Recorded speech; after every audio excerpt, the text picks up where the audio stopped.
নমস্কার বন্ধুরা, আজ আমার স্বপ্নের রান্নাঘরে আমি আজ করবো এই মাংস পিঠা।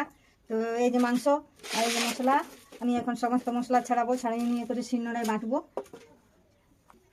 এই যে আমার মশলা সব ছাড়ানো রেডি হয়ে গেছে। এখন আমি শিলনোড়ায় দিয়ে বাটবো মশলাটা।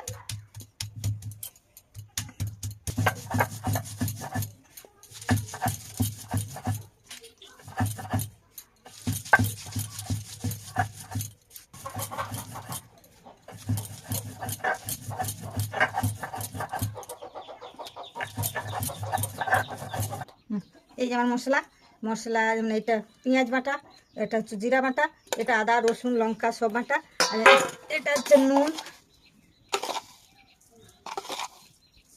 এটা নুন, সরষের তেল দিলাম।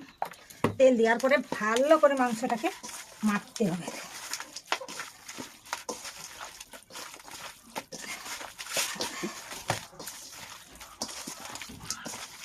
ভালো করে মাংসটা মশলার সঙ্গে মাখানো হয়ে গেছে। এরপর আমি গুঁড়ি দেবো।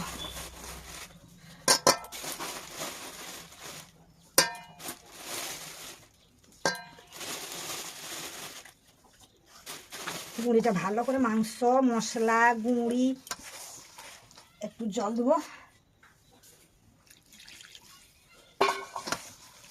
ভালো করে মাখবো এটা।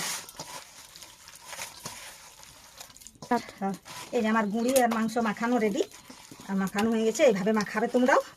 এটা মাখানো হয়ে গেছে। এরপর আমি তাওয়া চাটুটা উনুনের উপরে বসাবো। তাওয়া চাটুটা বসানোর পরে এইভাবে তেল দেবো।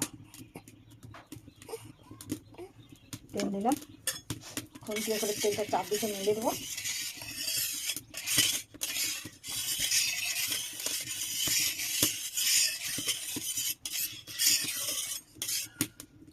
তাতে তেলটা মেলানো হয়ে গেছে। এরপর আমি গুঁড়িটা দেবো।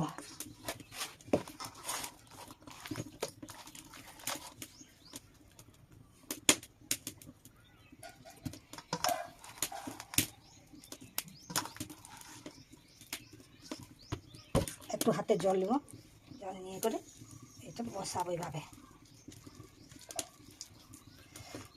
খুব তেল ছিটকায়, ওই জন্য খুব গরম হয় না, এখন আস্তে আস্তে দিচ্ছি আমি। তেলটা খুব জোর ছিটকায়।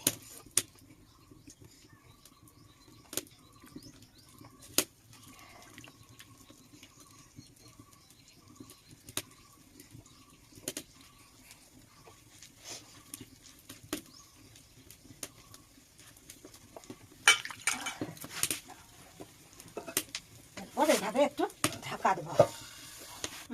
এটা হয়ে গেছে, এটা আমি নামাবো এখন।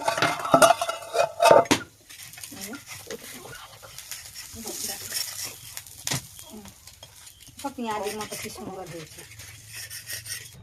এই যে আবার এইভাবে তেল দিলাম, এভাবে তেল দিতে হবে। আবার দিব গুঁড়িটা।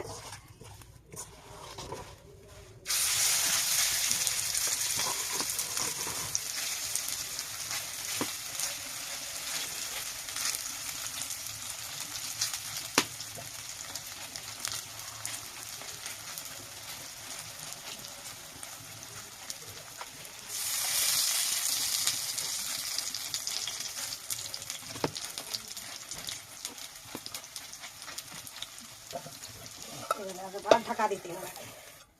দেখি এটা আমার হয়েছে না হয়নি। এটাও সিদ্ধ হয়ে গেছে। চারটে করে ফেরাই দেখুন। আর দুটো ভেঙে থেকে পেঁয়াজের মতো হয়ে গেছে। এটা হয়ে গেছে, সিদ্ধ হয়ে গেছে। এটা আমি নামিয়ে নিলাম। এই আমার মাংস পিঠা রেডি। চাইলে তোমরা বাড়িতে করে খেতে পারো। যদি ভিডিওটা ভালো লাগে একটা লাইক সাবস্ক্রাইব করে দিবে।